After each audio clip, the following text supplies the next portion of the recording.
Merhaba arkadaşlar. Bugün Ahmet Ağaoğlu'nun Türk Alemi isimli kitabını beraber inceleyeceğiz. Doğu Kitabevi'nden çıktı. Öncelikle Ahmet Ağaoğlu kimdir? İsterseniz kısa bir okuyalım. Burada yazmıyor. Burada tamamen şeyleri yazıyor. İlk girişimiz hemen Ufuk Özcan'ın Ahmet Ağaoğlu'nun Türk Alemi kitabı vesilesiyle Türkolojinin temel kaynaklarına bir bakış giriş yazısı. Dış etkili ideoloji diye not düşmüşüm. Ahmet Ağaoğlu 2. Meşrutiyet döneminde Pantürkizmin önde gelen ideologlar arasında yer alan bir aydındır. Pantürkizm, Almanya'nın emperyalist amaçlarla geliştirdiği siyasal bir stratejiydi ve başlıca hedefi Kafkasya ve Orta Asya Türklerini Çarlık Rusyası'na karşı harekete geçirmekti. Savaş öncesinde ve sırasında Almanya'nın müttefiki olan Osmanlı Devleti'nin bazı siyasi kadroları da bu stratejiye bağlandılar. Sayfa 10 ve 11'den okuyorum. Genel Türk tarihine ilişkin sistematik bilimsel araştırmalar ve tarih yazımı örnekleri ilk defa Fransa'da görülmektedir. Dünyada ilk Türkoloji kürsüsü 1795'te Paris'te École des Langues Orientales Vientes'te kurulmuştur. Daha sonra Macaristan Türkoloji araştırmalarının önemli bir merkezi haline gelecektir. Avrupa'da Türkoloji araştırmaları 19. yüzyılda kurumsallaşma sürecini tamamlamıştır. Türk diline ve tarihine Rusya'da 18. yüzyıldan itibaren ilgi gösterilmiştir. Rusya ile Osmanlı arasında siyasi rekabetin arttığı bu yüzyılda Çar 1. Pedro yönetimi Türklük araştırmalarına büyük önem vermeye başlamıştır. 1895'te St. Petersburg Üniversitesi'nde Doğu Dilleri Fakültesinin kurulmasıyla Türk dili, edebiyatı, coğrafyası ve tarihine ilişkin araştırmalara hız verilmiştir. Sayfa 13. İkinci Meşrutiyet dönemi Türkçüleri arasında Türk tarihine yönelik merakın uyanmasında Macar Türkolog Arminus Vamberi'nin de katkısı bulunmaktadır. 20 yaşında Türkçeyi öğrenen Vamberi özellikle Macarcanın kökeninin Fin-Ogur dilleri olmayıp Tatarca yani Türkçe olduğuna dikkat çekiyordu. Daha sonra Joseph Budens gibi bilginlerce Macarcanın Fin-Ogur dillerinden geldiği tespit edilmiş ancak Vamberi tezinden vazgeçmek zorunda kalmasına rağmen Macarların kökeninin Türklere dayandığı görüşünü savunmuş. Bu nedenle Pantürkizmin babası olarak tanınmıştır. Uzun süren meslek hayatında kendi alanında 38 kitap yazan Vamberi, modern Türkolojinin en popüler temsilcilerinden biri olarak görülmektedir. 14 sayfa. Danimarkalı dil bilimci ve Türkolog Wilhelm Thomson 1893'te Türkolojinin kurulmasına katkıda bulunmuştur. 1916'da Thomson'ın eski Türk yazıtlarını yorumlaması hakkında Türkiye adlı incelemesi yayınlandı. 1917'de Thomson Macaristan'da bulunmuş olan Peçenek yazıtları üzerinde çalıştı. 1922'de Orhun yazıtlarının çevirisini gözden geçirerek son biçimini verdi. Eski Türk yazısının okunması, Mısır hierogliflerinin eski İran ve Asur, Babil, Çivi yazılarının okunmasından sonra 19. yüzyılın dilcilik alanında gösterdiği en büyük başarılardan biri olmuştur. Thomson 1896'da Eski Türk Yazısı ve Orhun Yazıtlarının Çözümü adlı kitaplarını yayınladı. Türkolojinin gerçek ve modern anlamda kuruluşu Thomson ile başlamıştır. Sayfa 15. Berlin doğumlu olan Radloff, Alman üniversitelerinde birçok Doğu dilini öğrenmiş ancak bunlar arasında en çok Türk dilini ve lehçelerini incelemeyi tercih etmiştir. Bu çalışmalar için Rusya Türkleri arasında uzun süre yaşamıştır. Sibirya ve Kazan'da uzun yıllar kaldığı bilinmektedir. Rusya Türklerinden Türkolog Sadri Maksudi Arsal onun öğrencisidir. Sadri Maksudi Arsal'ın da bir kitabını okudum arkadaşlar. Kanalda incelemesi gelecek. Çok beğendim. Sayfa 16 ve 17'den alıntılar.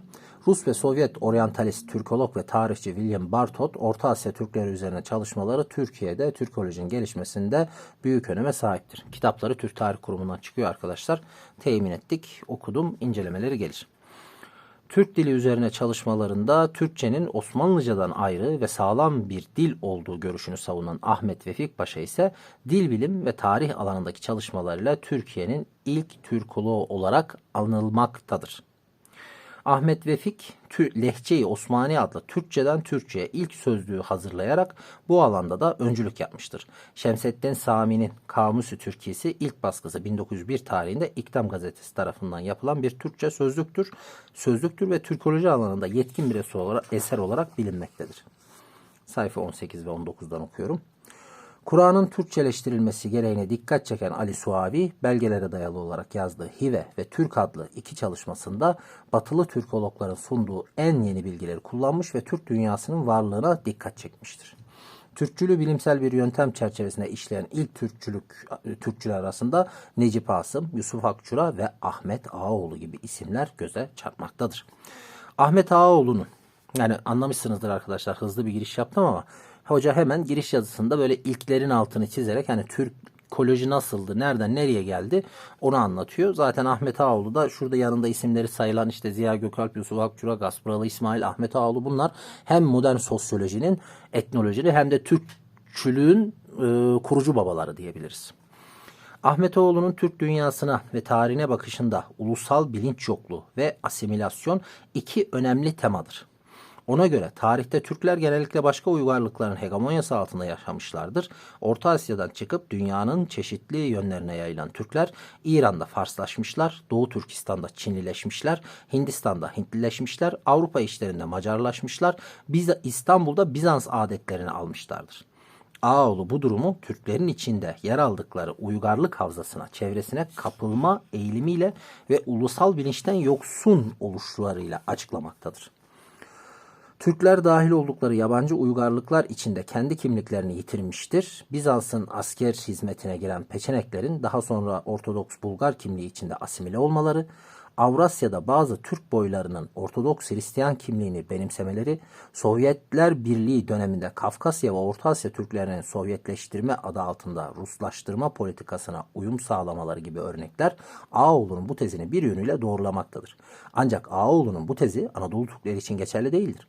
İkinci Meşrutiyet dönemi tarihçilerinden Ahmet Hikmet, göçebe savaşçı Türklerin binlerce yıl boyunca durağanlaşıp köhneyen yerleşik uygarlıklara nüfuz ederek onları tazelediği, canlı ve diri tuttuğu tezini savunmaktadır. Hikmet Kıvılcımlı'nın İbn Haldun'dan mülhem tarih tezi de Türklerin tarihte oynadığı role dair benzer bir yaklaşım sergiler. Türkler uygarlığa barbar aşısı vurarak, burada barbarı biraz tırnak içinde kullanıyor, tarihe dinamizm katmışlardır. O İbn Haldun'un asabiye kavramı. Ahmet Ağaoğlu'nun da o görüşüne çok katılmıyorum arkadaşlar. Şöyle ki, doğru, İran'da böyle oldu, Hint'te böyle oldu, Çin'de böyle oldu diyor ama bunların hepsi aslında Türklerin kurumsal olarak yozlaştığı ve düştüğü zamanlar. Hepsi yükselirken Türk olarak yükseliyor. Aslında orada milli şuurdan, yoksunluktan ziyade İbn Haldun'un asabiye teorisi daha yakın aslında. Daha Hikmet Kıvılcımlı'ya daha yakın duruyorum ben. Yoksa zirvedeyken biz Avrupa'dan barut aldık. Yani Türklerin intibak kabiliyeti çok yükseldik. Bu sayede zaten dünyadaki birkaç milletten biriyiz hala sürdüren devamlı olarak. Türk alemi üzerine.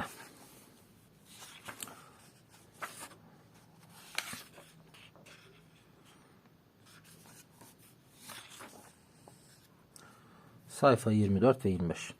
İslamcılar milliyetçiliğin, kavmiyetçiliğin dinen yasak olduğu, dolayısıyla Türkçülük yapmanın kişiyi dinden çıkaracağı, bütün Müslümanların bir millet teşkil ettiği, bunun dışında başka bağlılık odağı aramanın Müslümanlar arasında fitne sokmak olduğu, bu Halil Halit'in ve İslamcıların şeyine çok benziyor arkadaşlar. Türkçülerin İslam öncesi Türk tarihini sahiplenmek suretiyle bir tür cahiliye dönemi avdet ettikleri, burada da kastettikleri şey şu: Peygamber zamanında bazı böyle asaletiyle ön plana çıkan kabileler Müslüman olduktan sonra hala Müslümanlıktan önceki kabilevi dürtülerle hareket edip kendilerini böyle öne çıkarıyorlardı, övünüyorlardı falan. O birazcık peygamber tarafından bu cahiliye adeti, hani benim anam da babam da İslam'dır, İslam'dan öncesindeki ırsiyet, kavmiyet şeyleri olmaz gibi bir ifade var. Onu yanlış yorumlamış buradaki İslamcılar, her zaman olduğu gibi. Türkçelerin İslam önce Tanrı sabiti falan filan ettikleri, hatta Cengiz Han'ın Hazreti Muhammed'in yerine koymak istedikleri, Ne alaka anlamadım. Dolayısıyla eski Türk dinini, şamanizmi İslam'ın yerine ikame etmek istediklerini ileri sürdüler. Türkçülüğün bir dinsizlik ihtiva ettiği yönündeki propagandalar, açık veya örtük imalar Türkçülüğün Müslüman halk nezdinde bir meşruiyet krizine sokmaya matuftu. Aslında İslamcılık da bir tür milliyetçilikti. İslam milleti ifadesi geleneksel dini cemaatten çok modern nation'a yakındı. Ernest Geller, Müslüman köktenciliğin altında yatan anonim bir ümmetle kendini özdeşleştirme mekanizması modern milliyetçinin altına yakınan mekanizmaya benzer. Bu çok önemli bir kitap arkadaşlar. Ernest Geller'in Milliyetçiliğe Bakmak kitabı. Kemal Karpat bu bağlamda 2. Abdülhamit'in politikasını panislamizmden ziyade İslamizm olarak niteler. İslamizm içeri dönük birleştirici bir ideolojidir. Ancak bir dış politika enstrümanı olduğu anda panislamize dönüşmektedir. Bu kitaba da bakmanıza tavsiye ederim arkadaşlar. Kemal Karpat Hoca'nın Timaş'tan çıkan, burada imge diye kalmış ama Timaş'tan çıkıyor artık. Osmanlı'da değişim, modernleşme ve uluslaşma çok güzel kitaptı. Bu hususta ilk dikkat çeken isim Yusuf Akçur olmuştur. Tıpkı İslamcılar gibi İslam'ın siyasi ve içtimai hayatta da önem verdiğini, din ve millet birdir kaidesini de telaffuz ederek vurgulayan Akçur'a göre İslamcılığın amacı bütün Müslüman unsurları aralarında boy farklarına bakmaksızın müşterek dinden istifadeyle modern manasıyla yeni bir millet inşa etmektir. Ağaoğlu'nun ve sözcüsü olduğu Türkçülerin din milliyet meselesindeki çözümü bir sac ayağına oturmaktaydı. Evvela dini ve milli arasında yaratılan gerilim dini olanı da içeren bir milliyet tarifi yapılarak terminolojik düzeyde bertaraf edilmeye çalışılmıştır. İkinci olarak dini olanı da içeren bu millinin dinen meşru olduğu ispatlanmak istenmiştir. Son olarak tarihi ve güncel hadiselerden getirilen örneklerle millet ve milliyetçiliğin kaçınılmaz bir tarihi ve sosyolojik vaka olduğu görüşü işlenmiştir. İkinci Meşrutiyet döneminde kurulan bu teorik çerçeve Cumhuriyet dönemi Türk milliyetçiliğine tevarüs ederek günümüze kadar süreklilik göstermiş, Türk-İslam sentezi ve Türk Müslümanlığı gibi muhtelif modellemelere temel teşkil ederek milliyetçi muhafazakar yazarlar tarafından yeniden üretilmiştir. Tabi her üretildiğinde kafasına göre bir şeyler ekleyen çıkaranlar oluyor. Sayfa 26-27. Ağaoğlu kavmiyet milliyetçilik meselesi müstesna İslamcılıkla ve Türkçülüğün pek çok konuda uyuştuğu kanaatindedir. Ağaoğlu din ve millet bahsinde Renan'ın milliyet tarifini esas alır ve kültür merkezli bir anlayışı benzer. Renan milliyeti tarifini şöyle verir. Bu da önemlidir arkadaşlar. Hani çok eski bir adam bu. Ne zamandan kalma? Burada hani Ahmet Ağaoğlu yazda alınmış vermiş ama Ernest Renan mıydı? Neydi bu abinin adı? Pinhan'dan yayınları var arkadaşlar. Bu kitabı var. İnce bir böyle bir kitap. Ulus nedir diye. Ona bakmanızı tavsiye ederim. Kavmiyet insanın ilk defa anne kucağında işitmiş olduğu ninnilerden, ilk defa dile açılarak söylemiş olduğu hecelerden ve uzun uzun aylarca heceleyerek telaffuzuna muvaffak olamadığı kelimelerden, dadılarından, dedelerinden, ihtiyar baba ve annelerinden bir telaşı müheyyic ile dinlemiş, öğrenmiş olduğu dualardan, efsanelerden, ilk kere diz çökerek etmiş olduğu dualardan, ateşin bir intizar ile bekleyerek geçirmiş olduğu bayramlardan, merbut olduğu muhite mahsus adat ve itiyadattan, içinde büyümüş olduğu sokaklardan, oynamış olduğu oyunlardan, sıraları üzerinde sürmüş bulunduğu mekteplerden, muhitinin irae etmiş olduğu levhalardan ve şu levhaların dimağın üzerine bırakmış olduğu izlerden, ecdadının geçirmiş olduğu tarihten, kendisine muhitinde bulunan başka insanlara rapt eden maddi ve manevi alakalardan tahassul eder. Bu tarife göre millet birincisi lisan, ikincisi din, adet ve akideler, üçüncüsü müşterek tarih, müşterek vatan ve müşterek mukadderat olmak üzere üç unsurun ürünüdür. Din milletin esas kurucu unsurlarından biri olarak takdim edilince mantıken İslamiyet de Türkçülüğün ayrılmaz bir parçası haline gelir. Hatta din sadece milletin kurucu unsurlarından biri olmakla kalmayıp dil ve adetler gibi diğer unsurlar üzerinde etkili olduğu için İslam Türk'ün milli dini olur. Buraya bir not düşmüşüm ama İslam'ın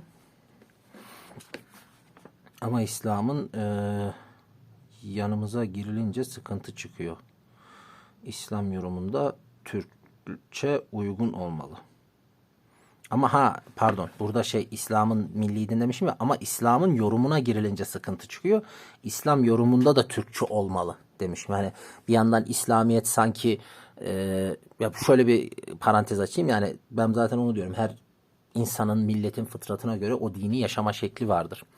Hatta çok veciz bir şey yapıyorum. Mesela Avrupa'da falan bizim bir Hristiyan, hele bir de ünlüyse Müslüman olunca, bizim o İslamcılar nasıl galeyana geliyor, gördün mü İslam hak din, şöyle de doğru söyledi, bak gördün mü nasıl da, aslında oradaki ezikliği dışa vuruyor. Hani biz kendi kendimize yetemiyoruz. Bir tane gavur ihtida edip de Müslüman bir kardeşimiz olunca yapıyor. Ben de hep aynısını söylüyorum. Yani bak, buradan savunulmaz bu olay. Buradan sevinilmez de. Yani İslam'ın doğruluğu, İslam'ın nuru bu böyle anlaşılmaz. Çünkü yarın bir gün o adam başka bir şey yapıp ihtida ettiğinde ne diyeceksin? Tekrar İslam'dan çıkarsa, ki örneği var. Hani hatta bizim yerli örnek vereyim. Bir tane rapçi vardı. Sagopa Kajmer galiba. Bir dönem böyle çok dini hassasiyetleri ön plandaydı. Bizim İslamcılar mesela onu çok tutuyordu. Sonra galiba o tekrar biraz böyle yapmış. Hani tekrar böyle biraz İslam'dan uzaklaşmış gibi paylaşımları olmuş galiba. Bu sefer gördün mü zamanında İslam'ı kullandı, şimdi çıktı diye hemen aynı adamlar yapıyor. Ya niye öyle bakıyorsun? İnsan bir manevi boşluğa düşmüştür. O zaman öyle bir hazırdır. O zaman İslam'a daha böyle hassas etmiştir. Ben tabii adamın asla gavur olduğu dinden çıktı bilmiyorum, çünkü yani haberleri de izlemiyorum, ama hani yaklaşımı anlatmaya çalışıyorum. Burada şahıslar önemli değil. Hani adam olur, hepimizin hayatında daha manevi bir arayışa girdiğimiz olur. O zaman daha hassas davranırız. Sonra daha gevşek davranırız. Bir gün belki Müslümanlığı hak görürüz, doğru görürüz. Sonra bir şey olur, öfkeleniriz, çıkarız falan gibi. Hani her şey insan için, bunlar olmamış şeyler değil. Yani insanın davranışı üzerinden din yapılmaz, savunulmaz. O başka bir şeydir. Burada da onu demek istedim. Hani İslam Türk'ün milli dinidir dersin. Doğru, ama kime göre, hangi uygulaması, hangi yorumu? Ben Müslümanım diyorum. O zaman şunu yapacaksın diyor. Ama o yorum 1000 yıllık Hanefi, Maturidi, Türk İslam yorumuna çok benzemiyor. Daha modernist bir böyle Vahhabi Arap şeyi var, sosu var. Onu da hemen anlıyorum. Zaten belli. Siz de bakınca görüyorsunuz. Ezanın, Kur'an'ın okuyuşundan tut da kılığa, kıyafete, davranışa kadar. Şimdi ben Türk gibi Müslümanlığımı yaşamak isterken, yok sen Müslümansan böyle yaşayacaksın diyenler oluyor. Hani İslam tek millette o zaman? Yani ben kendim gibi olamıyorsam, haliyle ondan sonra tepki çekiyorlar. Hani ondan sonra bugünkü İslam'ın böyle yaşayışını, kültür şeklini, böyle biraz daha Vahhabi, Araplaşmış bir şeklini gördünüz mü? İslamcılar böyle diyorlar. İslam bu diyorlar. Yani İslamcılar böyle dese sıkıntı yok. İslam bu diyorlar. Halbuki İslam o değil. O İslamcıların gösterdiği İslam. Sonra tepki çekiyor. Böyle insanlar daha da uzaklaşıyor. Hal ve tavırlarına dikkat etmemiz gerekiyor. Sayfa 27. Demek ki muarızları bir dinsizlik mefkuresi olduğunu telkin etmeye çalışsalar da milliyetçilikte dine karşı bir yan yoktur. Olamazdı. Bu tabloda Müslüman olmak Türk olmanın ön şartı olarak sunulur ki Türklükle Müslümanlık artık hemhaldir, bir haldir, birbirlerine müteradifidir. Yanlış hatırlamıyorsam bunu Bernard Lewis de diyordu arkadaşlar. Adamın hiç İslam'la, dinle, diyanetle, Türklükle, Müslümanlıkla alakası yok. Adam bir tarihçi, Orta Doğu tarihçisi.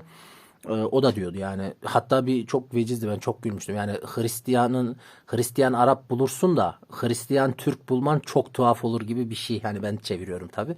Hani Hristiyan Arap olur. Düşün ki peygamber Arap soyundan gelmesine rağmen, Arap kavminden gelmesine rağmen bugün ortalıklarda çok meşhur Hristiyan Araplar var. Ama Hristiyan Türk çok zordur mesela. Onu diyor Bernard Davis. Din ve millet, Türklük ile İslamiyet arasında kurulan bu varoluşsal ilişki milleti inkar edilemez, yok edilemez, onsuz yapılamaz bir tarihi ve sosyolojik gerçeklik oldu. İslamiyet'in de bu gerçekliği tanıdığı, hatta ona dayandığı teziyle desteklenir. Sayfa 28. Buradan hareketle milliyetçilik İslam'ın sadece yasaklamadığı değil, aynı zamanda istediği, arzu ettiği bir şey haline getiriliyordu. Böylece milliyetçilik İslamcıların iddialarının aksine artık İslam alemini bölen, zayıflatan bir şey olmaktan çıkıp bilakis emperyalizme karşı tek kurtuluş çaresi olarak takdim ediliyordu. Sayfa 30-31. Ağoğlu sosyolojik olarak dinin yeniden üretimine dikkat çeker, bir Türk Müslümanlığının Türklere mahsus bir İslam yorumunun olabileceğini ima eder. Mezheplerin ortaya çıkışını da dinin sosyolojik olarak yeniden üretimi süreci içinde izah eder. Ancak İslam'ın yüksek hakikatlerini Türklerin kendilerine mal edemedikleri, İslam'ın Türk'ün milli vicdanında yer bulamadığı, dinin aslında bulunmayan ve daha ziyade Farslar ve Araplar tarafından dine sokulan hurafelerin İslami ahkam ve emirlerin Türk'ün vicdan ve dimağına yerleşmesini engellediği, Türklerin daha yaptığı duaların anlamını bilemeyecek kadar cehalet içinde oldukları gibi argümanlar Ağoğlu'nun Türklük ve İslamlık arasında kurduğu bütün ilişkileri aslında lağvederek Türklerin 1000 yıllık İslami dönemini adeta boşa yaşanmış bir tarihe, Türk-İslam medeniyetine faydasız bir mirasa indirger. Son tahlilde Ağoğlu Renan'ın millet tarifine atıf yapsa da kurduğu model aslında bu tarz tarihsel ve kültürel bir millet anlayışına imkan bırakmaz. Böyle bir giriş yazısı Mehmet Kaan Çalen'le Haluk Kayıcı yazmış. Sonra Türk Alemi dergisinde yayınladığı orijinal metinler var arkadaşlar. Bu bir dergi. Hatta şöyle yapalım. Şuradan okuyalım. Pantürses dergilerin en uzun ömürlüsü olan Türk Yurdu dergisi yazar kadrosunun seçkinliği, yazıların içeriği, aydınlar üzerinde etkileri, büyüklüğü bakımından yakın dönem Türk düşünce hayatında önemli bir yere sahiptir. Adının altında Türklerin faydasına çalışır mottosunu taşıyan derginin amacı Türk dünyası üzerine araştırmalar yaparak Türkolojinin gelişmesine, ulusal kültürün ve tarih bilincinin geliştirilmesine katkıda bulunmaktadır. İşte bu dergide Ahmet Ağaoğlu'nun yayınladığı yazıların derlemesi arkadaşlar bu. Mesela Ahmet Agayev zaten o Rus kökenli Azerbaycanlı, Türk Alemi 1, Türk Yurdu cilt 1 sayı 1 falan Teşrini Sani Hicri 1327'de yayınlanmış. Şimdi burada orijinal metinleri var. Orijinal metinleri eski Türkçenin latinize edilmiş hali. Anlaması, aktarması zor. Ben o yüzden kitapta onu çok güzel ayarlamış. Türk Alemi sadeleştirilmiş metin. Buradan yapacağım. Türk Dünyası birinci arkadaşlar yazısı. Sayfa 93. Hayal kadar geniş ve yine hayal kadar belirsiz olan Türk dünyasının gerçek sınırlarını çizmekten zor bir şey yoktur. Çok doğru. Geniş ve pek büyük sahada Türk ırkı bazen diğer ırklara nüfuz etmiş ve bazen de başka medeniyetlere, başka hayat tarzlarına kapılarak kendi şahsiyetini, milli karakterini kaybetmiştir. Kim bilir bugünkü Hintlilerin, Afganlıların, Farsların, Güney Rusların, Lehlerin, Araplaşmış Cezayirlilerin, Tunusluların, Mısırlıların damarlarında akan kanın kaç hissesi Türk ırkına mensuptur. Türkler koca Asya'yı, Avrupa ile Afrika'yı istila ettikleri zamanlarda kanlarını esirgememişlerdir. Belki bu bir ilahi emirdir. Sayfa 94. Fakat biz bugünkü Türk dünyasının sınırlarını belirlemek için sırf tarihi hatıralardan ibaret olan bu kadar uzaklara gitmeyiz. Biz bugünkü Türk dünyasının sınırlarını yalnız Türk ırkını barındıran Türk medeniyeti, Türk hayatı, Türk hayat tarzı ile geçinen ülkeler arasında arayacağız ve bunun için kısa yol olarak Balkan dağlarının en yüksek bir zirvesine çıkıp oradan karşımızdaki doğuya doğru bakacağız. Hayalen durduğumuz noktadan Karadeniz'e doğru bir çizgi çizeceğiz. Sonra da çizgiyi Kırım Yarımadası'nın kuzey tarafından Kafkas Dağları'nın güney tarafına doğru götürüp Bakü, Derbent yoluyla Hazar Denizi'nin kuzey tarafındaki Hacı Tarhan yani Ejderhan'a ulaştıracağız. Oradan İdil-Volga Nehri boyunca kuzeye doğru yürüyüp Satarov, Samarra, Ufa, Kazan hanlıklarını geçtikten sonra Sibirya yolunu Kuzey Kutbu'na doğru takip ederek Moğolistan'ın doğu tarafından Çin Türkistan'ına doğru gideceğiz. Eğeceğiz. Oradan da Rusya Türkistan'ına doğru gelerek Afganistan'ın kuzey tarafındaki Hilmend Nehri'ni takip ede Hazar Denizi'nin ötesine geçeceğiz. Hazar Denizi ötesinde Esterabat yoluyla Horasan'ın kuzeyinden ve Hazar'ın güneyinden Azerbaycan'ın günbatı tarafına gideceğiz. Oradan Anadolu'ya giderek Bağdat ve Musul yoluyla Suriye ve oradan Adalar Denizi'ne geçerek yine Rumeli'ye ve bulunduğum noktaya geri geleceğiz. İşte size bugünkü Türk dünyası. Ya çizdiği dünya şu. Zirve dönemindeki Osmanlı'yla Orta Asya'yı birleştirmiş bu. Şu dünya mesafenin genişliğince Avrupa ve Amerika'dan pek büyüktür. Nüfusça 70-80 milyon ahaliyi barındırmaktadır.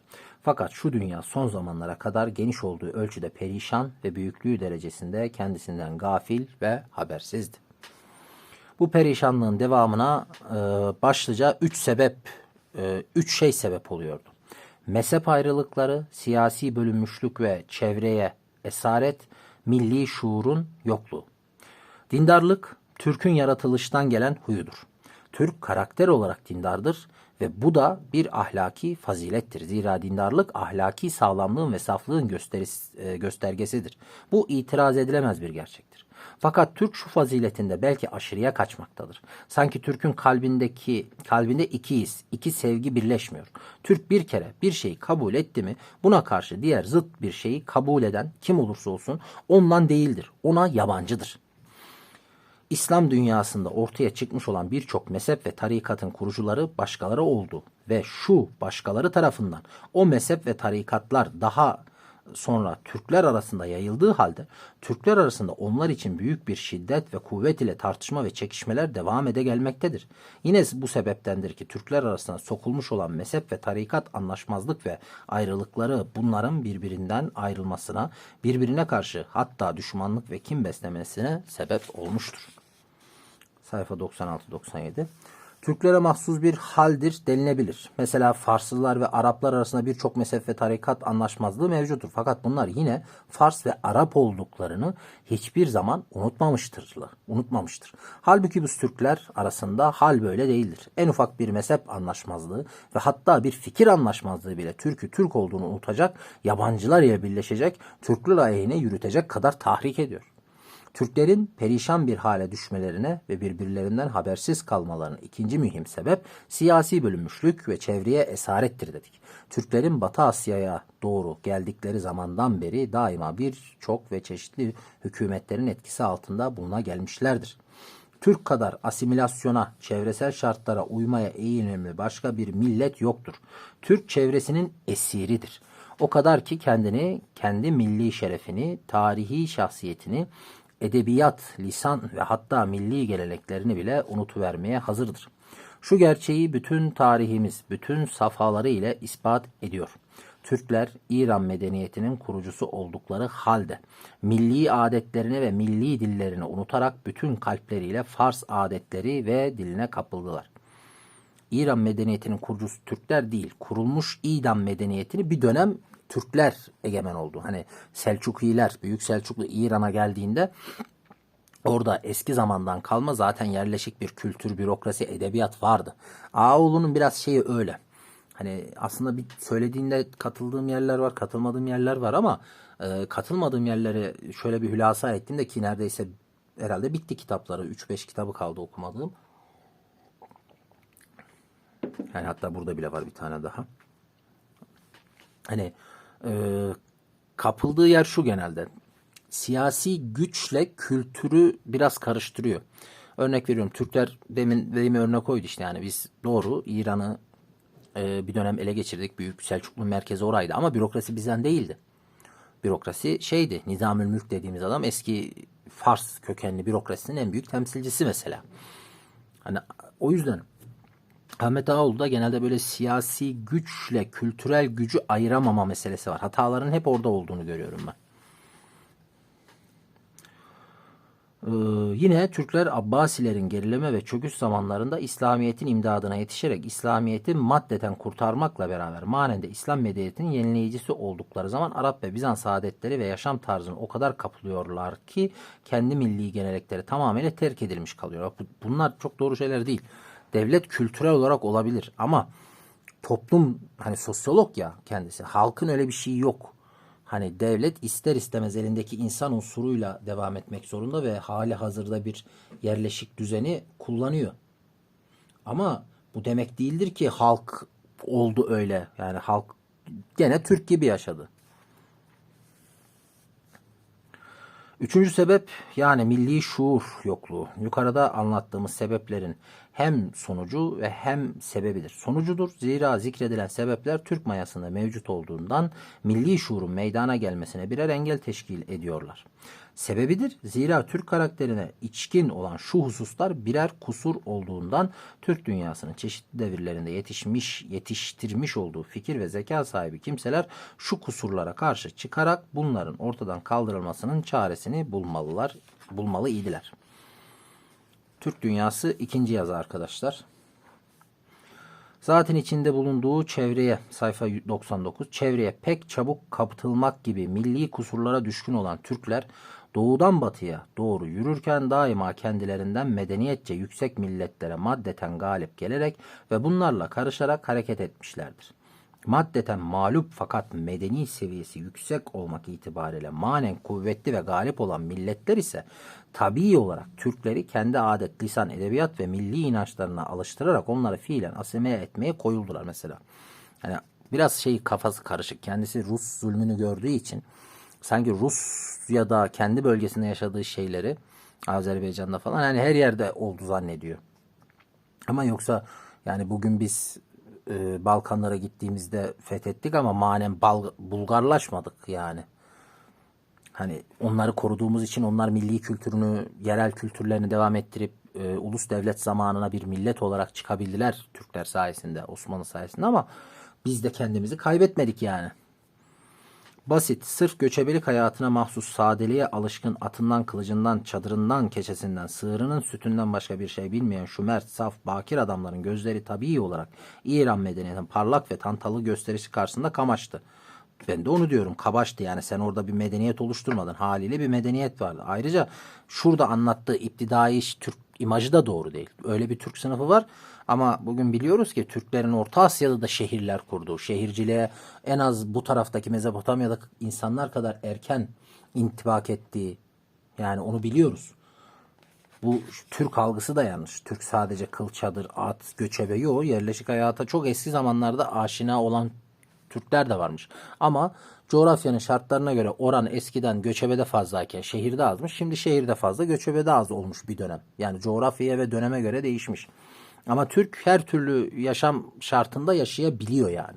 Çünkü o da tabii, çünkü Türk Sibirya bozkırından tut da Mezopotamya'ya kadar, Balkanlara kadar yaşıyor. Bunların hepsi Türk. Ama sen Orta Asya'da oranın şartlarına uygun olarak göçebe yaşayan Türk'ü sırf böyle merceği ona odaklayıp sadece onu görüp bütün Türk dünyasına kör olursan, yani o adam orada öyle yaşarken buraya geldi başka türlü yaşayabilir. Yani Türk'ün intibak kabiliyeti, bu Avcı'nın asimilasyon dediği, benim intibak kabiliyeti dediğim yüksektir. Bu sayede ayakta kalmıştır. Ama özündeki o ağırlık noktasını, Türklük noktasını kaybetmemiştir ki biz bugünlere geldik. İşte Firdevsiler ve daha sonra Nizamül Mülkler Türk'ün bu ruh halinden yararlanarak onu Farslaştırmak yoluna düştüler. Bu yolda Selçuklu Türkleri, Cengizoğulları, Timuroğulları dahi devam ediyorlar. Selçuklu sultanlar arasında yüksek bir mevki kazanmış olan Celaleddin Melikşah, bir Fars padişahından ayırt edilemez. Veziri meşhur Nizamül Mülk, Fars dilini devletin resmi dili haline getirdi. Cengizoğullarının en parlak siması olan Hülagü nezdinden Nasıret Tusi akıl kahyalığı ediyordu. Ömer Hayyamlar vesaireler dahi Türk kahramanlarının himaye ve ikramları sayesinde yetişmişlerdi. Son zamanlara kadar Osmanlı padişahları bile Farsça şiirler söyleyerek Farsça konuşmak ile övünmekte idiler. Birazcık şeyi var. Biraz tarafgirliği var. Hani insanları sarsıp uyandırmak adına sert, biraz tarafgir girmiş. Sayfa 105. Buraya kadar açıkladığımız düşüncelerden çıkaracağımız sonuç şudur. Türk her türlü girişimlerde daima ileriye gitmeye yeteneklidir. Onun kavrayışı dışında kalacak, onun gözünü yıldıracak hiçbir sanat ve meslek yoktur. Bundan dolayı henüz pek genç olan Türk, bilim ve fenniyle, sanat ve ticaretiyle daha pek çok asırlar yaşayacaktır ve Türklüğün parlak geleceği ilerimizdedir. Bir de böyle tenakuzları çok var işte. Ben tam bilmiyordum, ileride unutmuşum mesela orayı çizdiğimi. Yani Türkler Fars medeniyetini yaptı dersin. Sonra dersin ki medeniyete kondu dersin. Sonra Türk asimile oluyor, yok oluyor dersin. Ama sonra burada asimiliyet o intibak kabiliyetiyle geleceğe ilerliyor dersin. Hani aslında Ağaoğlu'nun durumu dönemin psikolojisini vermesi açısından da önemli. Yani bir genel kafa karışıklığı durumunu güzel izah ettiğini düşünüyorum. Hani karakterinde de. Türk dünyasındaki 3. yazıya geçtik arkadaşlar. Sayfa 108 ve 109. Türk dünyasına dikkatlice bir göz atılırsa bu büyük dünyada iki esaslı akım göze çarpar. Birincisi İslamiyet kaygısı, ikincisi Türklük kaygısı. Birinci akımda bütün Müslüman milletler beraberdir. Fakat şu akıma belirli bir şekil veren ve bir maksat tayin ettiren yine Türklerdir. Yani doğru, hani beraberdir deyince ne kadar beraberdir diye tartışayım mı dedim de çok şey yapmayayım neyse. İlk önce şurasını söyleyelim ki bu akımı bizim aramızda sokan, daha doğrusu bu akımı bize sevk eden Avrupalılar olmuştur. Batı medeniyetinin, Batı kuvvetinin hücumuna karşı Doğu, özellikle İslam dünyası dayanıksızlığını, zaaf ve güçsüzlüğünü teslim etmek mecburiyetinde kaldı. Doğu ve İslam millet ve ülkeleri birer birer Batı'nın idaresi ve baskısı altına geçti. Saltanatlar yıkıldı, sülaleler söndü. Bu bela ve musibetlerin, bu çöküşün biricik kaynak ve sebebi ahlak bozukluğudur. Ahlak bozukluğu ise dini, bu da yanlış bu. Bunu da çok görüyorum. Sosyal bilimci olduğu için biraz böyle sınıflıyor, bir şeyler yapıyor ama ne zaman herhangi bir toplumsal, sosyal bilimde, sosyal ilimde şu cümleyle girirse yani ona direkt tepkiyle karşılarım. Bu bela ve musibet, bu çöküşün biricik kaynak ve sebebi. Yani böyle bir şey olamaz. Yani biricik kaynak ve sebebi ekonomidir dersin, Marksist olursun. Ahlak dersin, İslamcı olursun. Yozlaşma dersin, başka bir şey. Yani bir şeyde biricik kaynak ve sebep olmaz arkadaşlar. Ahlak bozukluğu ise dini hükümlerin ve şer'i kuralların iyi anlaşılmamasından ve iş bu hükümlere ve kurallara hakkıyla uyulmamasından ileri geliyor dediler. Bundan dolayı onların bütün düşüncelerinin özeti, gösterdikleri biricik kurtuluş çaresi genel ahlakın iyileştirilmesi ve bunun içinde şer'i hüküm ve kuralların hakkıyla uygulanıp yerine getirilmesi ilkesinden toplanıyordu. Özür dileyim Ahmet Ağoğlu'dan, o kendi görüşü değilmiş, bu İslamcıların bakışıymış. Ben bu lafımı, eleştirimi İslamcılara söyleyeyim o zaman. O dönemin hani İslamcılarının görüşünü anlatıyor. Sayfa 109'dan devam edelim. Bunlar gerçekten bir tür dini ıslahatçılar yani ve reformatörler idi. Kendilerini meydana çıkaran aynı toplumsal zorunluluk ve ihtiyaçtı. Bu reformcular şu zorunluluğu ve ihtiyacı tahlil edip incelerken ve ilacını düşünürken bir dereceye kadar yanılmamış idiler. Çünkü İslam milletlerinin bu kadar bela ve musibetle uğraşmasında şerri hüküm ve kuralların bozulması ve bunun sonucu olarak da ahlak bozukluğu başlıca sebeplerdendir. Fakat sebepler yalnız bunlar değildi. Pek mühim olan başkaları da vardı. Lakin ne çare ki yukarıda söylediğimiz düşünürler bu başka sebepleri göremediler. Burada klasik İslamcılarla reformist İslamcıların olaya bakışını anlatıyor arkadaşlar. Sayfa 110. Aslen Türk olan Şeyh Cemalettin Efgani Hazretleri İslam dünyasında birinci defa bütün İslamların uğradıkları hastalığı etraflı tahlil ederek çarelerini gösterdi. Bu zat yalnız din ve ahlak ile kalmayarak diğer sebepleri ve medeni ve toplumsal vasıtaları da gösterdi. İslamların ahlaken ve dinen gerilemeleri dahi zaten başka bir takım sebeplerin acıklı sonuçlarıdır. Şu sebepler arasında en şiddetlisi cehalet ve kötü idaredir. Cehaleti kovmak için bilimler ve fenler ve sanayi nerede olursa olsun, kimlerin elinde bulunursa bulunsun alıp kendimize mal etmeliyiz. Avrupa bu bilimlerin ve fenlerin ön bilgilerini bizden aldı. Şimdi Avrupa bilim ve fen için başvurmak kendi malımızı geri istemek demektir. Yönetim mesela burada da hani şu Avrupa bizden aldı diyor ya. Şimdi şeyi karıştırıyor, bak onu da çok beni rahatsız eden bir durum. Yani Avrupa bilimde ileri olma deyince, insanların kafasında bilim deyince genel canlanan sanayi, sanayileşme. Halbuki sanayileşmenin özellikle Avrupa'nın bizden aldığı ya da gerçek eğitimle, aydınlanmayla olan bilimle alakası yok. Hani bilim dediğimiz şey, özellikle şurada vurgusu olan bizden aldı, götürdü dediği şey aslında felsefe, mantık, ne bileyim, optik, aslında sanayi ürününe doğru yani temel bilimler yani. Matematik, biyoloji, fizik, kimya gibi temel bilimler. Bunların mühendislik seviyesi değil. Aslında Batı bu temel bilimleri kullanarak bir şeyler yapan mucitler, mühendisler aracılığıyla şey yaptı. Aslında o Batı'nın yükselten o sanayi kısmı değil, sanayi kısmıydı, bilim kısmı değildi. Hani sanki burada bilim deyince bizimkilerin kafası direkt sanayiye gidiyor da sanayi dediğin şey pratik, mekanik bir şey. Hani içinde tabii ki bilim var, kullanılıyor ama temel bilim değil. O asıl sıçramayı sağlayan şey değil. Haliyle senin o sıçramayı sağlayan şeyin temel bilim olması ve onun üzerine eğilmen başka bir kültür gerektiriyor. O kültür doğuda var mı yok mu o tartışılabilir. Bir zamanlar vardı, şimdi nereye gitti tartışılabilir. Ama sen batıda çok böyle somut olarak makineyi görüyorsun, sanayiyi görüyorsun ve bunu alalım. Bu bilim diyorsun ya, o bilim değil. O bilimin çıktısının çıktısı. Haliyle o çıktının çıktısını alabilmek için öncelerine sahip olman gerekiyor. Öncelerine sahip olmak için de kültür ve zihin dünyanın biraz ona uygun olması gerekiyor. İşte bu mesele sıkıntı. Hani belki Afgani onu dedi mi demedi mi bilmiyorum. Sadece ben şey konusunda şu cümlede şuraya takalım. Avrupa bu bilimleri, fenlerin ön bilgilerini bizden aldı. Şimdi Avrupa bilim ve fen için başvurmak kendime geri istemek. Senin istediğin malla tekrar dönmen lazım. Senin istediğin malı almadı senden. Yönetim şekli ve siyasi ve toplumsal teşkilata gelince İslamiyet tarihen ve esas itibariyle şimdiki Avrupa'ya tamamen yabancı değildir. Meşveret usulünü, icma-i ümmeti asıl ve esaslı tanıyarak yüce hilafet makamını bile şartlara ve kayıtlara bağlamış olan bir din Avrupa'nın şimdiki siyasi ve toplumsal hayatının ana hatlarına ilgisiz kalamaz. Benim buraya da biraz açıkçası itirazım var ya.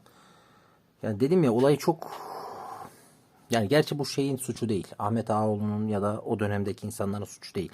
Bu adamların ampirik verilerle, istatistiklerle karşılaştırma yapacak, çapraz gözlemler yapacak, toplumları inceleyecek ne ellerinde tarihi birikim vardı, ne metotları o kadar gelişmişti. Bunlar tabii başlangıç şey olduğu için aşırı teorik, daha mantıksal çıkarımlarla ilerleyen faraziler diyeceğimiz şeylerle gitti. Yoksa meşveret usulü icma-i ümmet hangi tarihte kullanıldı bu meşveret? Meşveret dediğin şeyin icma-i ümmetin icma etmesi dediğin üzerinde mutabık kalması demek. Öyle bir şey yok. Biat alıyorsun. Almayınca ne oluyor? Onun var mı karşılığı? Mesela hani ya da ne bileyim işte hilafeti şartlara bağlıyor. O şartları yerine getirmezse senin bir müeyyiden var mı? Yok. Yani aslında biraz böyle olayı sterilize edip böyle birkaç kelimeyi modern manaya, hani kendileri böyle modernistlere karşı dururken kendileri onu dibine kadar kullanan, iyisiyle kötüsüyle bakış açısı, yani gene dediğim gibi Ahmet Ağaoğlu değil de bu görüşü savunanlar için söylüyorum. Bu cümleler biraz şey, ayağı yere basmayan cümleler diyeyim, geçiştireyim. Keyfi ve despot yönetim şekli İslam medeniyetinin sönmesine sebep olduğu gibi İslam dininin de çığırından çıkarak bozulmasına sebep olmuştur. Doğru. İslam dini keyfiyetten anladığımız kanun şey tanımaz ama buradaki keyfi ve despot dediği şeyi sanki bir kanunla, nizamla bağlıymış gibisi, öyle bir şey dünyada yoktu, bizde de yoktu. Sayfa 111. Müslüman bilgin ve elitlerin birinci vazifeleri dinlerini şu hurafeler yığını altından kurtararak İslamiyet'i içerdiği bütün hakikatleri ve faziletleriyle göstermektir. Bunun için en doğru vasıta yeni bilimler ve fenler ile donanmış olarak İslami hakikatleri siyasi, toplumsal, ekonomik ve ahlaki bakış açılarından incelemektir. Neyse, buraya da demeyeyim ya, dediğim gibi hep şeyler söylüyorum, sürekli eleştiriyor gibi olmayayım.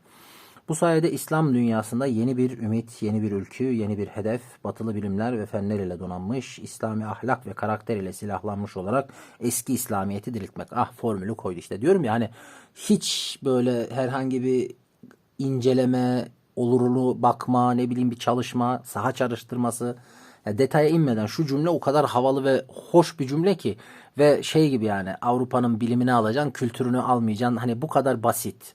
Hani öyle olabiliyor mu? Örneği var mı? Yapılsaydı niye yapılamadı falan, hani biraz yüzeysel ama bir şeyler başlarken, her bilim başlarken öyle. Bu arada burada Ahmet Ağaoğlu'nu ya da Türkolojinin, Türkiye'de Türkolojinin, sosyolojinin kuruluşunu eleştiriyorum gibi anlaşılmaz. Her yerde böyle. Her bilimde böyle. Türk dünyası 4. Türk dünyasında görülen ikinci akım milliyetçilik akımıdır. Fakat bu akım yalnız Türklere mahsus olmayıp diğer Müslüman milletler, mesela Araplar ve Farsları da aynı akıma kapılmıştır. Biz şu milliyetçilik akımını Batı'dan, Avrupa'dan aldık. 19. asır bütün Müslüman milletlerin, Hristiyan milletlerin hücumu karşısında bir düşüş devri olduğu gibi aynı zamanda da Batı ile Doğu'nun, Hristiyan milletler ile Müslüman milletlerin birbirine yakınlaşması, birbiriyle daha çok ilişki kurmaları devridir. Doğru, ulaşım, sanayi, ticaret artıyor. 114-115. 19. asır bazı tarihçileri tarafından milliyetçilik adıyla isimlendirilmektedir. Büyük Fransız İnkılabı'ndan önce Avrupa'da milliyetçilik fikirleri ve akımı henüz pek yayılmış değildi. Fransız inkılapçılarının fetihleri sayesinde şu prensip ve fikirler bir yıldırım süratiyle bütün Avrupa'ya yayıldı. Aynı ırka mensup, aynı lisanı konuşan, aynı medeniyet ve hayat tarzına sahip insanlar arasında bir çekim kuvveti, bir yakınlaşma arzusu meydana gelmiş oldu. Herkes öz atalarını, öz yurdunu, öz kardeşlerini, öz karını aramaya başladı. İşte şu sayededir ki 19. asrın birinci yarısında bütün Avrupa edebiyatçı bilgin ve elitlerinin büyük bir kısmı maziye ait ve milliyete mahsus incelemeler ile uğraştılar. Romantizm adı altında meşhur olan edebiyat şekli de şu ruh halinin sonucundan başka bir şey değildir. Şimdiki Avrupa siyasi ilerlemelerini, milli teşkilatını, milli topluluklarını şu akıma borçludur. Almanya'nın oluşumu, İtalya'nın dirilmesi, Balkan milletlerinin bağımsızlık kazanması, Slav Birliği, Cermen Birliği, Latin Birliği hareketlerinin kök ve ilkeleri iş bu akımda aranmak lazım gelir. Doğu ile Batı birbirine yaklaşınca doğal olarak bu fikirler ve hisler Müslüman milletler arasında da aktı. Milliyet hisleri ve fikirleri bunlardan da doğmaya, büyüyüp gelişmeye başladı. Sayfa 117. Demek ki bugün Türk dünyası içinde iki büyük akım mevcuttur. Birisi İslamiyet, biri de Türklük akımıdır. Şu iki akım bazen birleşerek, bazen ayrılarak, bazen uyuşarak ve bazen de çarpışarak aynı saha üzerinde yürümektedir. Fakat netice ve gaye itibariyle aynı noktaya doğru yürümekte olan şu iki akım mensupları arasında bazen yanlış anlamalar, ayrılıklar ortaya çıkması nadir değildir. Türk Dünyası 5, sayfa 119. Dördüncü makalemizin sonunda Türk dünyasında görülen iki akım yani Türklük ve İslamiyet akımları arasında ahenk ve uyuşmanın kurulabileceğini söylemiştik. Bu makalemizi şu noktanın izahına ayıracağız. 120-121. İki akım arasında ihtilaflı ve tartışmalı olan noktalardan birisi milliyetçilik meselesidir. Bu meselede Türklük akımı olumlu bir konum, İslamiyet akımı ise olumsuz bir konum almıştır. İslamiyet akımı taraftarları milliyetçilik hakkında ne diyorlar? Bunların düşünceleri şudur. Madem ki cümlemiz Türk, Arap, Fars, Hintli, Çerkez, Kürt, Arnavut, İslam dini ile müşerrefiz. Her türlü yenileşmemizi de sırf dini esaslar ve temeller üzerine bina edelim. Zaten müşerref olduğumuz din vahdet, birlik ve kardeşlik üzerine kurulmuştur ki bu da en yüksek medeniyetlerin en yüksek ülküsüdür. Bunun arasına milliyet, ırk ve soy meseleleri, engelleri sokmayalım. Bunların şu düşünceleri sırf zihinde kalmak şartıyla pek yüksek ve pek tatlıdır. Fakat pratik yönüne gelince bilimin ve tarihin ve her günkü gözlemlerinin vermekte olduğu tecrübe ve derslere üzülerek belirtelim ki zıttır. Öncelikle şurasını söyleyelim ki dini mübini İslam her ne kadar tabii ve insanların birbiriyle uyuşmaları için en etkili faktör ise de hiçbir zaman çeşitli Müslüman milletler arasında milliyetçilik hislerini ve eğilimlerini tamamıyla ortadan kaldıramamıştır. Bu kadar basit. Eğer bugün Farsların büyük kısmında Şiilik, Hintlilerde özellikle İsmailiye tarikatı ve diğer milletler arasında da dört mezhepten yalnız birisi takip ediliyorsa buna bir tesadüfi hadise gibi bakmamalıdır. Çünkü siyasi, toplumsal, dini ve tarihi işlerde hiçbir şey tesadüfi değildir. Sayfa 22-23. Sonra İslamiyet soyut bir kelimedir. İfade ettiği mana ise bileşiktir. İslamiyet denildiği zaman hayalde dince tek bir kütle canlanıyorsa da lisan, yaşam tarzı, hayat şartları itibariyle gayet renkli ve çeşitli yığınlarda cisimleşiyor. İslamiyet fiilen çeşitli milletlerden oluştuğu için pek tabidir ki bütünün kuvvet, sağlamlık ve dayanıklılığı onu teşkil etmekte olan parçaların ve kısımların kuvvet ve dayanıklılığı ile orantılıdır. Milliyetçiliğe hizmet etmek gerçekte İslamiyet'e hizmet etmek demektir. Eğer bütün Müslüman milletler ileri ve gelişmiş olarak kuvvet ve kudret kazanmış olsaydılar, İslam dünyası bütünü itibariyle bugünkü aşağı dereceye düşmüş olmazdı. Hani aslında çok güzel bir noktada bitirmiş. Türk Dünyası 6. Ya milliyetçilik akımı ve ırk hisleri dine, İslamiyet'e karşı zıt bir şekil alırsa? Şu soruya vereceğimiz cevabı bugüne bırakmıştık. Bizce milliyet kelimesinin ifade ettiği manayı en basit ve en güzel bir tarzda meşhur Fransız filozof ve yazarı Ernest Renan Milliyet Nedir meşhur kitapçığında açıklamıştır. Adı geçen yazar diyor ki, milliyet insanın ilk defa anne kucağında işitmiş olduğu ninnilerden, bunu girişte okuduğum şey arkadaşlar, bir daha okumayın. Falan falan falan, tarihten kendisi çerçevesinde bulan başka insanlarla bağlayan maddi ve manevi alakalardan meydana gelir. Eğer şu tarif özetlenirse denilebilir ki milliyetin esas unsurları şunlardan ibarettir. Birincisi lisan, ikincisi din, adet ve inançlar, üçüncüsü müşterek tarih, müşterek vatan ve müşterek kader. Dünyada yaşayan ve bugün milletçe doruk noktasına varmış olan milletlerin tamamı evvelce din üzerine, dinin birliği üzerine oluşmuşlardır. Sayfa 127. Şimdi geçelim Türklere. Türklerin kaderi tarihi devirlere geçtiklerinden itibaren İslamiyet'in kaderiyle ayrılmayacak, kırılmayacak derecede bağlıdır. Kesinlikle, bak mesela buna katılıyorum. Yani nasıl aynı olmasın abi? Yani 1400 küsür yıllık bir İslamiyet var. Ve bunun 1000 yılında Türkler savaşmış. Yani ben bazen hanımla Orta Doğu'da olan şeylere, işte ne bileyim, Türkistan'da olan Çin zulmündeki Uygurlar, Filistin'de olanlar, ne bileyim Suriye'de iç savaş, Irak'ta o, işte Ukrayna'da savaş, Afrika'daki açlıklar, her şey, yani aklınıza gelebilecek her şey. Böyle gördükçe falan dertlenip üzülüyorum. Ve bazen de hani şey diyorlar böyle sohbetlerde falan, işte Türkler tekrar güçlü olsun, şöyle yapsın falan filan, savunsun onları falan. Ya ben açıkçası orada biraz buruk kalıyorum. Şöyle buruk kalıyorum. Hani sanki bunu söyleyenler Türkler tekrar bütün bu yükü çekmek zorundaymış. Atamızdan bize gelen yani bir mirasmış gibi söylüyor. Bunu da iyi niyetle söylüyorlar. Ben de anlıyorum. Ama gene de içim buruk. Biraz buruk. Niye buruk? Şöyle, ya ben hani gerçekten Türklerin herhangi bir borcu kaldı mı insanlığa? Yani 1000 yıl İslam'ı savun. Yani Kılıç Arslanlar, Süleyman Şahlar. Yani Anadolu'da kaç tane Haç Seferi vardı? 12-13 tane miydi? Hatırlayamadım şimdi ama bunların neredeyse ilk bir iki tanesi hariç tamamı yani birincisi hariç, değil mi? İkinci Haç Seferi'ni Kılıç Arslan karşıladı. Birincisini işte şey yaptı. Yani neredeyse bütün Haç Seferleri Türklerin göğsünde patladı. Yani bütün, yani biz geldik Orta Asya'dan, Orta Doğu buraları yurt edindik, vatan ettik. Burada bir dine girdik. İyi ki de girdik. Dinimi çok seviyorum. Bağlıyım. Allah ayırmasın. Allah iman selameti versin hepimize. Ama biz bu dini savunmak için 1000 yıl savaştık. Hani her şeyle savaştık. Yani bütün enerjimizi ve imparatorluğumuz, yani Türk'ün kurduğu, İlber Hoca'nın dediği en büyük devlet yıkılırken bile biz savaştık. Yani hani 3-5 yıl sonra Anadolu'da, Sakarya'da düşmanı karşılayacak belki de nesillerimizi Yemen'de kaybettik. Filistin'de kaybettik. İngiliz'e karşı kaybettik. Fransa'ya karşı kaybettik.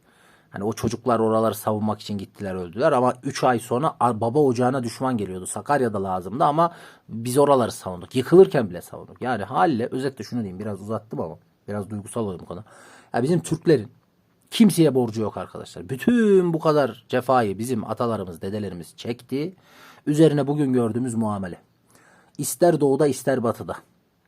Bakmayın siz öyle hani gittiğimiz her yerde o Türküz diye bizi böyle çok seviyorlar falan. Hiçbir yerde sevmiyorlar. Ya biz de gidiyoruz demeyeyim, bir şey söylemeyeyim ama yani biz de duyuyoruz diyeyim, biliyoruz diyeyim. Yani hangi coğrafyaya gidersen git, doğuda batıda. Aa, Türk mü? Hani bizi köle eden, çalıştıran falan, barbar Türk, kaba Türk, işte vahşi Türk. Bize hep öyle diyorlar ya. İster doğuya git ister batıya git. Yani hadi batıyı anlıyorsun zaten. O onu yapar. Düşman düşmanlığını yapar da yani doğuya da gidince kimse Orta Doğu'da da uğruna öldüğümüz, savaştığımız cephelerde bizi savunan yok ki. Ve şeyden bahsetmiyorum, yönetimde değil, halktan bahsediyorum ben. Ben yönetiminde bilmem, yönetim değişir. Ama halkta da öyle bir Türk aşıklığı falan yok yani. Ve şimdi deniyor ki bize biz tekrar güçlü olalım, bu insanları için ölelim. Bir daha aynı cendereye. Valla ben diyorum ki benim atalarım, dedelerim, Allah razı olsun, o borcu bana bırakmadı. 1400 küsür yıllık İslam'ın 1000 yıllığını neredeyse biz ön cephede savaştık. Ya kusura bakma da biraz da başka milletler, Ali Ahmet Ağaoğlu'nun dediği gibi, başka milletler biraz ön plana çıksın. Ben açıkçası kimseye hani bu kadar iş yaptıktan sonra bu kadar hakaret, küfür atalarımıza, tarihimize, hatta o kadar içerisindeki artık propagandayla kendi çocuklarımıza, kendi nesillerimiz, yani üniversitedeki arkadaşlarım Fatih İstanbul'u niye aldı ki falan diyordu. Biz Orta Asya'dan Anadolu'ya niye geldik ki, adamların rahatını bozduk diyen tipler vardı yani. Yani geldiğimiz noktada bu. Artık dışarıda değil içeride bile anlatamadığımız bir yerdeyiz. Ben o yüzden biraz böyle şeyim yani bu konularda. Neyse, belki başka bir zaman sırf böyle yayınlar yapmayı düşünüyorum. Orada konuşuruz.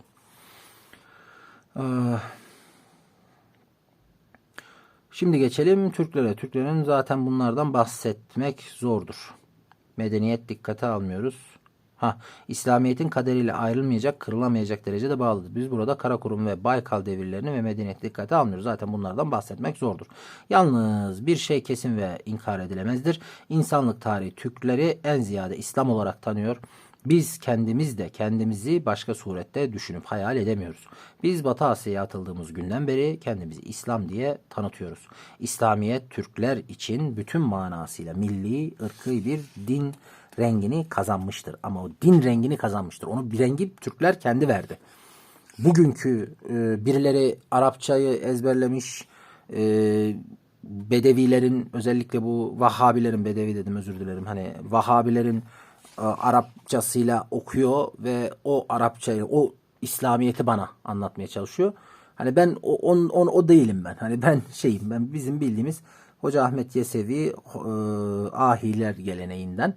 Yer yer heterodoksiye de kayabilir. Önemli değil. Anadolu Türklüğünün, Müslümanlığının, Sünniliğinin, tarikatlığını, yani Anadolu'dakilerin ve o Türklüğün damarını benimserim. O ezanı, o Kur'an okuyuşu, o salavatı. Yani ben oradayım. Sayfa 129. Demek ki Türklerin içinde milliyetçilik akımına kapılmış olanlar ister istemez çaresiz milliyetçilik adına bile İslamiyet akımını kabul etmeye mecburdurlar. İslamiyeti milliyetinin sağlam bir direği sayacaklardır. Burada şeyi anlatıyor da milli bir unsur olduğundan anlatıyor dini. Sözün kısası, bir millet niteliği itibariyle bir bütündür, bölünemez bir bütündür. Bölünme ve parçalanma kabul edemez. Fakat bir milletin dinini kabul etmek, o milletin içinde din adına mevcut olan cahilce bağnazlıkları, boş adetleri, zararlı görenekleri, hurafeleri, efsaneleri kabul etmek demek değildir. İşte bunu eleyecek kim? Senin hurafe dediğine karşı taraf demiyorsa, senin batıl dediğine karşı taraf demiyorsa, oradaki mihenk ne? Yani dediğim gibi hani o şey çok havada kalıyor. Güzel cümleler, havalı cümleler ama o boşta kalıyor hep. Tamam, İslamiyet dini şöyle güzel böyle dediler ama cahilce bağnazlıkları, boş adetleri, zararlı görenekleri, hurafeleri kabul etme. Bunları kim diyor mesela? Benim burada hurafe dediğim, bağnazlık dediğim, boş adet dediğime karşı taraf demiyorsa ne olacak? Ve biz ikimiz aynı millete mensupsak ne olacağız? Bizi ortada birleştiren ne? Bu işin bilirkişisi kim? Neyse, Türk dünyası 7. Şimdi biz şu soruya cevap olarak tereddütsüz diyoruz ki hayır. Hani efsaneleri kabul etmek demek midir? Etmek demek midir diyor ya, orada bitirmiş yenisi. Şimdi biz şu soruya cevap olarak tereddüt diyoruz ki hayır. Herhangi bir millet içinde bulunduğu her şeyi olduğu gibi muhafazaya kalkışırsa kendini hayat hakkından mahrum eder. Zira hayat demek yaşamak demek, aralıksız değişmek, dönüşmek demektir. Hazreti Ali Keramullahi Veçhe buyurmuştur ki çocuklarınızı içinde bulunduğunuz asır için değil, gelecek için yetiştiriniz. Zira zaman daima değişir ve zaman içinde bulunan insanlar da değişirler. Fakat çok üzücüdür. Müslüman milletler ve özellikle Türkler şu hayat veren ilkeye uymadılar. Bunlar arasında mesela orada da özellikle Türkler uymadılar değil. Türkler bunlardan daha da iyi uyardı da diğer milletler uyamadı. Türkleri de onlar çekti bence.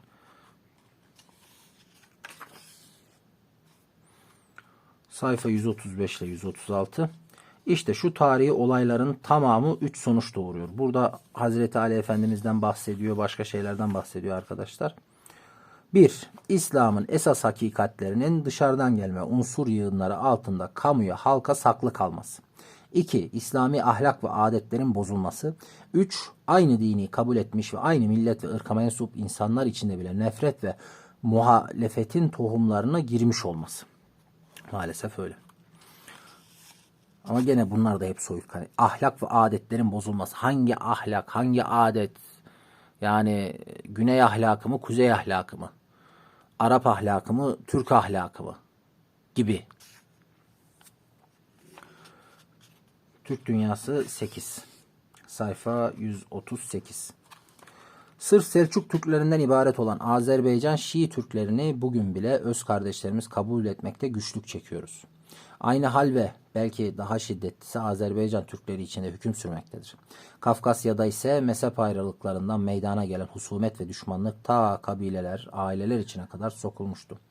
Hatta bazen de birbirinin can, ırz ve mallarını bile helal sayıyorlardı. Bugün İstanbul'da bile İstanbul şivesinden azıcık farklı bir Türkçe lehçesi kullanan Azeri Türk kardeşlerimize Acem deyip duruyoruz. İşte mezhep ayrılıkları neticesi olarak bu kadar parçalanmış, zedelenmiş olan bir milletin dil ve ırk birliği sağlamlaştırmak için açıktır ki bu şiddetli ayrılıkların ve onlardan çıkma husumetlerin yok edilmesine çalışmak gerekir. Sayfa 141. İşte biz böylece yaşıyoruz, büyüyoruz, sonra kendimize Müslüman diyoruz. Çoğunluğumuz içinde İslam yerine geçen manevi, ruhi gıda bir takım efsaneler, hurafeler, batıl inançlardır. Başka bir şey değildir.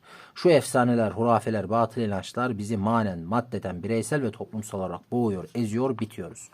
İşte gene diyorum yani senin burada şeyi anlatıyor da İslamiyet'in güzel yanlarını anlatıyor. Bunların nasıl işte şeyle bozulduğunu burada saydığı şeylerle bozulur. Sonucunda bunu diyor. Ama ben gene aynısını söylüyorum. Senin o dediğini öbürü onu demiyor işte. Orada anlaşamıyoruz. 142, 143 ve 144 arkadaşlar. Şu halin zararlı neticeleri bugün Fas'tan Hindistan'a kadar meydandadır. Kimse inkar edemez ki bütün Müslüman milletler bugün boğulmakta, ezilmektedir. Evet, bunun birçok siyasi, toplumsal, ahlaki ve diğer sebepleri vardır. Fakat şu sebepler içinde birisi de işte şimdi tasvir ettiğimiz haldir. Bütün Müslüman milletleri boğmakta olan şu hal Türk milletini de ezmekte ve hatta başkalarından daha ziyade ezmektedir. Zira geçen makalemizde ayrıntılı bir şekilde açıkladığımız üzere Türk kendisine mahsus ruhi özellikler dolayısıyla başkalarından daha ziyade çevrenin esiridir. Çevre Türk'ü başkalarından daha ziyade kolaylıkla yutuyor ve eritiyor. Ben biraz haksızlık ediyor. Kendi coğrafyası çok fazla ve zulümle asimile olduğu için her yeri de öyle zannediyor. Öyle gönüllü olarak oldu zannediyor. Yoksa Türk kolay kolay gönüllü olarak kendi ananesine, kültürüne, örfüne zararlı bir şeye yönelmez diye inanıyorum, inanmak istiyorum. İtiraf etmeliyiz ki Müslüman milletlerin göstermiş olduğu noksanlar içinde en mühimlerinden birisi idaresizliktir. Hayatımızın her kısmında pek belli olan şu idaresizlik özellikle din idaresizliğinden daha belirgindir. Açık bir bağnazlığa rağmen Müslüman milletler ve hükümetler din teşkilatı hakkında garip bir ilgisizlik göstermişlerdir. Kendisini cahil, bağnaz bir çevreye beğendirmek için hizmet arz edenler arasında rekabet ve mücadele, ilim ve irfan kültür alanında değil, cehalet ve bağnazlık meydanında olur. Bu başarı halkın mantığına daha ziyade uymakla, çevre içinde hüküm süren hurafelere ve efsanelere daha ziyade eğilim göstermekle kazanılır ki, bu da bir millet, bir ırk, bir devlet için öldürücü bir hal demektir. Dinin temsilcisi bulunan din adamları sınıfının bir an önce teşkilatına girişmeliyiz. Halka dinen rehberlik görevini yalnız ciddi okullarda yetiştireceğimiz, İslami hakikatleri ve nurları hakkıyla bilen, irhan sahibi din bilginlerine bırakmalıyız. İşte şu teşkilat ve şu gibi din bilginleri Türklüğün dirilmesi ve birliği için en etkili faktörlerden birisi olacaktır. Diğer iki faktör yani öğretmen ve yazarlar hakkında açıklamalarımızı gelecek makaleye erteliyoruz. Buraya not düşmüşler. Makalenin devamı maalesef gelmemiştir. Buraya kadar geldiyseniz videoyu beğenmenizi, yorum yapmanızı, beğenebileceğini, ilgisini çekebileceğini düşündüğünüz arkadaşlarınıza paylaşmanızı rica ediyorum, istirham ediyorum. Görüşlerime, yorumlarıma katılmadığınız, yanlış bir referans verdiğim, ezberden veriyorum biliyorsunuz, böyle aklımdan, irticalen konuşuyorum. Bir husus varsa belirtmenizi rica ediyorum. Tavsiyelere her zaman açayım, eleştirilere her zaman açayım. Ki eleştirilere de açayım demek de biraz şey. Yani ben kimim de eleştirileceğim yani. Sohbet ediyoruz işte, ben bir şey söylüyorum, siz de söyleyin. Katılmıyorum deyin falan. Dediğim gibi buraya kadar geldiyseniz de özellikle yorum yapmanızı ve beğenmenizi istirham ediyorum. Kanalda videolar artık haftada bir geliyor. Ama böyle çok cüzi bir miktarda katıl butonumuz var. Orada katıla özel olarak üye arkadaşlar videoların tamamını her an izleyebiliyor. Hani beklemeleri gerekmiyor. Onu da belirteyim. Herkese kolay gelsin.